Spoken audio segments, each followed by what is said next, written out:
last group that we're going to talk about, and we're going to emphasize this one today, is the Relators. And these would be Jesus' disciples, his closest followers. And it's interesting because I think for most of us in the room, online, I think we can identify with one of these four, maybe a couple of them. How many of you could say, yeah, I get it. And if you look in your life, maybe in hindsight, you were more so than the other. But I know for myself, I want to be in this category the most of all. I want to be one of the closest followers. I'm going to push you out of the way so I can get there first. Because that's not really loving, but nevertheless, honest. But I want to talk about this relator thing today. And I would invite you to flip in your Bibles to John chapter 2. We're going to look at a really interesting conversation between what I would consider maybe one of Jesus' original or one of the very first relators.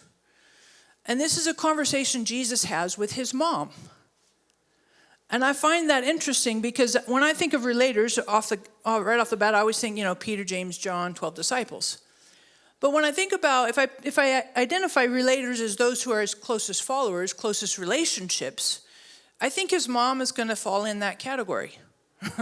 She's going to know him really well, right? I mean, she was with him from the very beginning. Hello? Like, pregnant with him. She changed his diapers, right? She fed him. She cleaned up if he puked. I don't know. Did Jesus puke? She would know. She would know him better than any of his followers just out of the time that she's been around him. How many of you would agree with that? So I find it interesting because in John chapter 2, we're going to look at an interesting situation here because the first 12 verses are a wedding feast. Now, when you go to a wedding feast, who participates in a wedding feast? Yeah, who are the main players? The bride and the groom, right? And the family. So then when you go to a wedding, it's about them.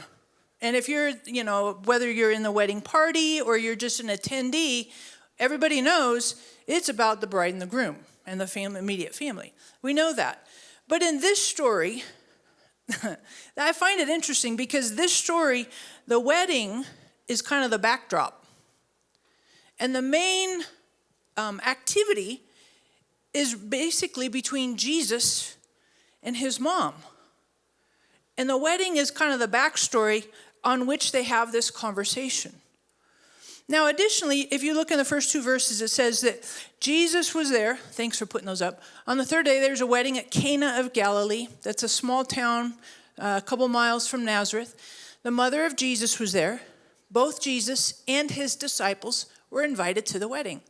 So his disciples, at this point, I'm not sure. I don't think you can say it definitively. Was it all 12 of them?